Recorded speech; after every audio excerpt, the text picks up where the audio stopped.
주 여호와께서 이같이 말씀하셨느니라. 내가 또 바벨론의 느부갓네살 왕의 손으로 애굽의 무리들을 끊으리니 그가 여러 나라 가운데 강포한 자기 군대를 거느리고 와서 그 땅을 멸망시킬 때에 칼을 빼어 애굽을 쳐서 죽임당한 자로 땅에 가득하게 하리라.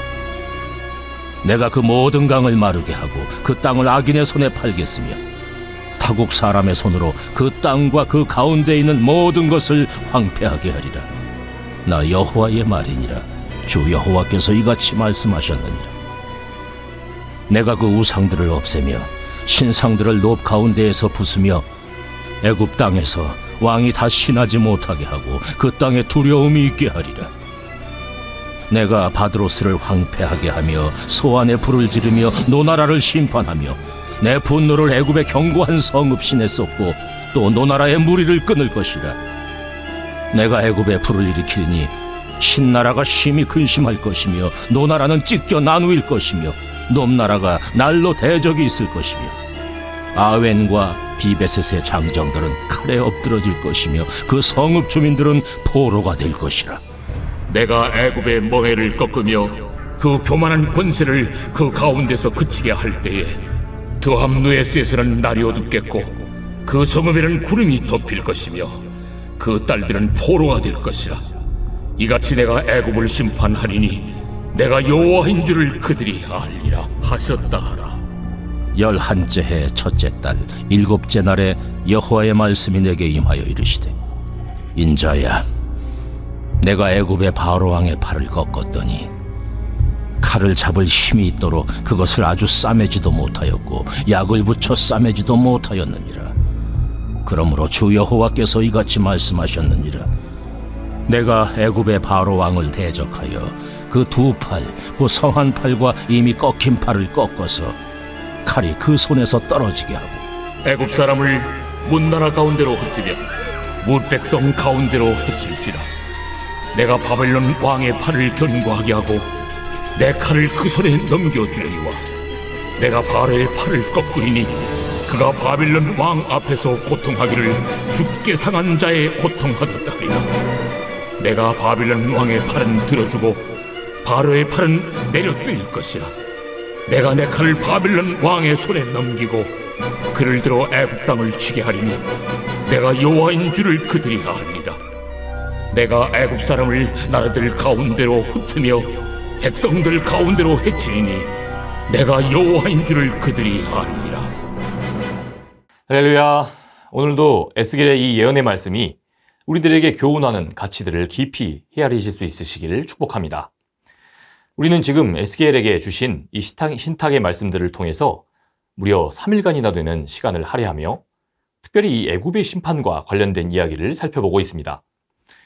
일단 애굽의 심판과 관련된 이 내용을 하나님이 생각보다 너무 장황하게 강조하고 계신다는 그 인상을 지울 수가 없습니다. 왜 이렇게까지 아주 장황하게 성경의 지면을 활용해서 이방 민족의 심판에 대해 그것도 유다 백성들에게 강조를 하고 계시는가? 이런 느낌이 있습니다. 그런데 지금부터 제 이야기를 들어보시면 더더욱 그런 생각이 드실 겁니다. 우선 오늘 이 말씀을 듣고 있는 청중들은요, 이미 바벨론에 의해서 포로지로 끌려갔던 유다 백성들이었습니다. 유대와는 이 애국과의 거리가 거리상으로도 아주 멀리 떨어져 있는, 특별히 바벨론 강가에서 포로된 자로 지금 하루하루를 서럽게 살아가는 사람들에게 주신 말씀이라는 겁니다. 지금 두로나 애국과 인접해 있는 유대 그리고 이스라엘 땅에서 한참 실랑이를 하며 하나님이냐 애굽이냐를 두고 현실적인 대안이냐 아니면 믿음이냐를 놓고 고민하고 있었던 사람들이 아니었다는 뜻입니다. 여러분, 더욱이 지금 이들은 포로로 끌려와 있는 것도 서러운 마당에 하나님은 지금 당장 우리랑 큰 관련도 없는 애굽이나 또 두로 심판을 운운하면서 자꾸 언짢은 이야기들만 하시는 게 아닌가 싶은 마음이 들었을 겁니다. 게다가 지금 에스겔이 이 예언의 말씀을 선포하고 있는 그 때, 그 시점 역시 중요합니다. 어제 본문에서 우리가 확인한 대로 이들이 지금 애굽을 심판하실 거라는 그 예언을 들었던 시점은 포로지로 끌려온 지가 벌써 27년이나 지난 때였습니다. 여러분, 27년이면 포로로 끌려온 그 첫 세대가 그때 새로운 세대를 낳았다면 그 2세대와 1세대, 그리고 빠르다면 3세대가 함께 그 손자 세대에까지 포로지에서의 삶을 이어가야만 하는 상황이 됐던 겁니다. 여러분, 그러니 이들은 자신들이 끌려왔던 27년 전 유다가 만국이 되었던 그 큰 문제로부터 이제는 세대에 세대를 걸쳐서 포로 생활을 지속해야 한다는, 그렇게 마주한 새로운 영적 어떤 상황적인 도전과 문제들이 더 큰 상황이었습니다. 이것들을 상대하는 것이 더 큰 고민이었을 거라는 거죠. 아니, 이처럼 포로로서의 정체성으로 세대를 거듭하며 살아가는 이 문제도 당장 큰 어려움인데, 이런 우리더러 지금 유대 밑에 붙어있는 그 강대국 애굽의 멸망까지 우리가 거기에 관심을 갖고 걱정해야 할 상황인가 싶었을 거라는 겁니다. 여러분, 마치 이런 겁니다. 장맛비가 너무나 심하게 와서 우리 집 지붕에 지금 물이 줄줄 샜습니다. 그러더니 급기야 이게 홍수로 번졌습니다. 그래서 내 집 살림살이가 물에 둥둥 떠다니고 있습니다. 상황이 이렇다면 지구 반대편 칠레나 아르헨티나 지역의 국제 뉴스에서 우박이 내려 거기 사람들이 어려움에 처했다더라. 여러분, 이렇게 보도하는 내용이 크게 다가오겠냐는 겁니다. 지금 내 코가 석자인데 말이죠. 그래서 제가 이 에스겔이 장황하게 지금 선포하고 있는 이 하나님이 애굽을 심판하신다는 이야기가 정말 이상하다는 겁니다. 여러분, 그런데요, 실제로는 그게 문제가 아니었던 겁니다. 우리 하나님께는 그것이 심각한 문제가 아니었다는 거죠. 유다가 하나님의 심판을 받아서 망한 것은요, 오랫동안 유다 왕국이 그동안 하나님의 뜻을 외면하고 하나님의 준엄한 경고와 그 사인을 무시해온 것이 그동안 누적되어서 펼쳐졌던 결과였지 결코 우발적으로 일어났던 사건이 아니었다는 뜻입니다. 여러분, 오랫동안 건강을 해치는 그 해로운 습관이 작지만 쌓이고 쌓이면 어떻게 됩니까? 그러면 백발백중 건강이 때로 크게 악화됩니다. 그러면 이때 내려지는 처방은요, 단순히 단발성으로서 이것을 해결할 약으로 끝나서는 안 됩니다. 내가 그동안 수차례 행해왔던 그 해로운 습관부터 먼저 진단이 되고 그것이 끊어져야 하고요, 그것을 바꾸면서 약 처방도 병행돼야 하는 법입니다. 여러분, 그런데 유다 백성들에게 애굽을 의지하는 그런 근성이야말로 그런 의미였습니다. 역사적으로 애굽은 이스라엘과 유다 백성들에게 늘 그런 의미였습니다. 애굽을 의지하는 것, 이스라엘과 유다가 애굽을 의지한다는 것은요, 하나님이 아니라 자기들 눈에 보이는 힘, 보이는 경제적인 그런 금전적인 요소, 또한 보이는 사람의 연줄, 보이는 물질적인 그 가치가 자신들을 지배한다고 믿는 말 그대로 그 자체로 불신앙이요, 또한 타협하는 신앙을 뜻하는 것이었습니다.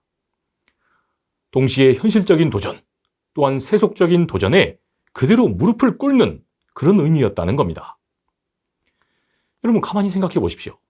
430년을 종살이를 해놓고 그 애굽이라는 곳에서 그렇게 약속의 땅에 들어가는 그 과정이었던 40년 내내 이들은 조금만 뭐가 결핍이 생기면, 무엇이 부족하면 뭐라고 말합니까? 우리가 그 애굽에 있었더라면. 이 말을 수시로 반복하면서 우리 하나님의 마음에 상처를 주었던 것이 바로 이 이스라엘이요, 또 유다였던 겁니다. 여러분, 이게 오죽 컸으면 대예언자들로 분류되는 예언자들이 하나같이 이 애굽과 타협하는 신앙에 대해서 이것을 주제로 삼아서 아주 긴 경고들을 했습니다. 이사야는 대놓고 애굽을 의지하는 자들은 화 있을진저 라고 선언했고요, 또한 예레미야는 아예 애굽을 의지할 거라면 차라리 지금 당장 원수로 있는 그 바벨론 제국에 끌려가라. 하나님께서 반드시 우리 사랑의 하나님, 자비의 하나님께서 정하신 시간이 되면 다시 우리를 되돌리실 것이다. 바로 예레미야도 이것을 선포합니다. 그리고 오늘 이 에스겔은 바벨론에서 무려 27년간이나 포로 생활을 하고 있었던, 이제는 애굽을 다 잊었을 것처럼 보이는 그 유다 백성들에게 애굽을 의지하고자 하는 그 열망과 관성을 반드시 끊어내버리라며 마치 잔소리와 같이 지금 강력하게 촉구를 하고 있었던 겁니다. 여러분, 대체 왜 이렇게까지 하는 것입니까?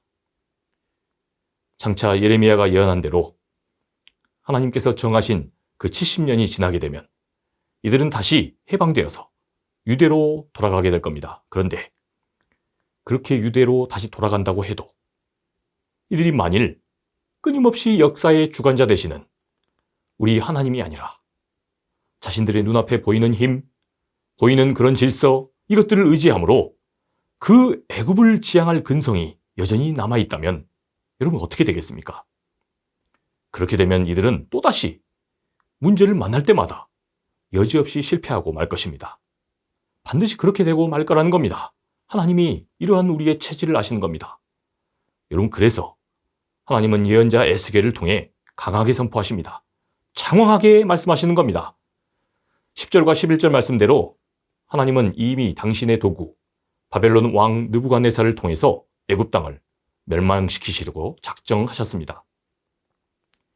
지금 유다 백성들의 눈에 천하의 패권을 쥐락펴락할 것처럼 보이는 그 애굽이 12절 말씀대로 타국에 그 주권이 넘겨져서 아주 비참하게 될 것입니다.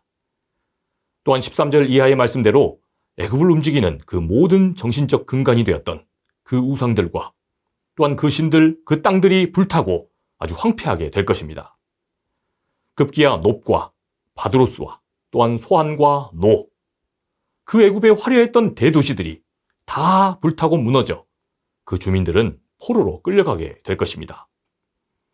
이 심판의 때가 되면 사람들은 결국 알게 될 것입니다. 19절이 말씀하는 바 결국 역사의 주인은 누구시라는 겁니까? 우리 하나님이 주권적으로 주관하시며 우리 하나님이 역사의 주인이 되신다는 그 사실 말입니다.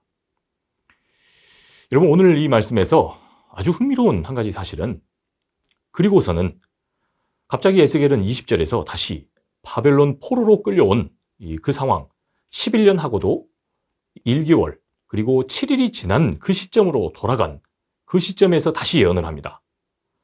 그러니까 포로기 27년째로부터 다시 16년 전으로 돌아간 시점에 다시 가서 예언을 하고 있다는 사실입니다.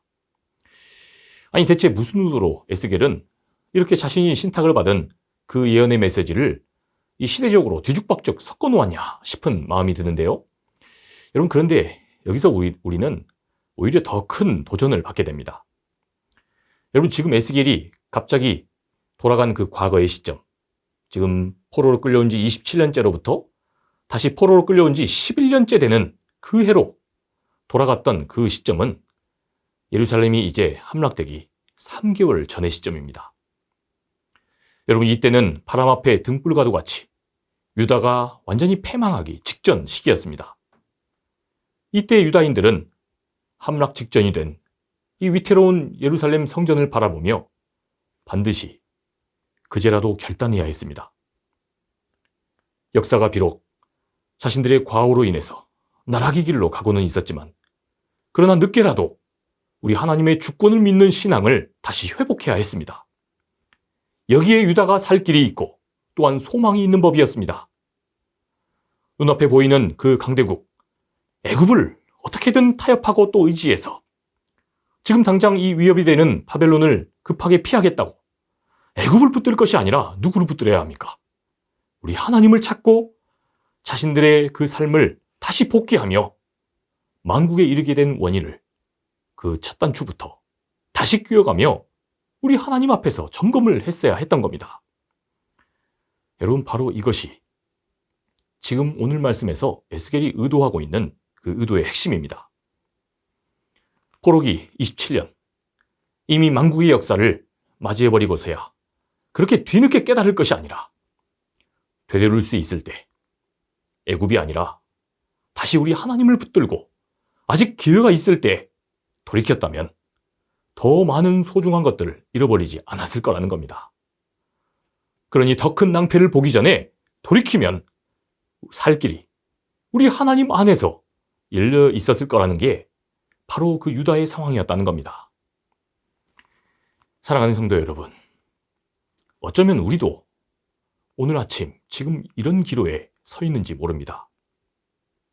누가 봐도 지금이 우리가 쫓고 있는 은연중에 하나님을 믿는다고 하면서도 은연중에 한쪽에는 더 믿음직스럽게 여기는 그 애굽을 이제는 내려놓고 다시 하나님의 뜻을 묻고 돌이켜야 할 결정적인 시기가 아닌지 모른다는 겁니다. 바라기는 오늘 이 아침, 바로 이 오늘 아침이 우리가 쫓고 있는 애굽, 주님께서 사랑하시는 저와 여러분이 잘 되기를 바라시며 우리에게 경고하시는 그 애굽과 더 이상은 타협하지 않겠노라고 결단할 수 있는 복된 날 되시기를 축복합니다. 그래서 오직 우리 주님 기뻐하실 방법, 문제를 만났어도 우리 주님이 기뻐하실 생각, 주님이 기뻐하실 일들만 도모하기를, 그것을 결단하는 귀한 날 되시기를 축복합니다. 특별히 우리가 맡고 있는 이 여름 수련회 기간이, 그 모든 집회들이, 모든 기도의 시간들이 우리에게서 그러한 계기가 될 수 있기를 우리 주님의 이름으로 간절히 축원합니다. 기도하겠습니다. 주님 은혜를 감사합니다.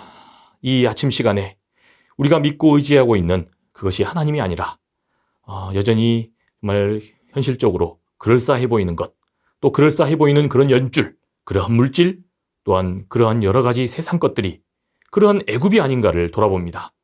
하나님, 우리의 믿음을 회복시켜 주셔서 지금 이 어려운 상황, 그 이면에 계신 우리 하나님과 만나는 귀한 시간 되게 하여 주시옵소서.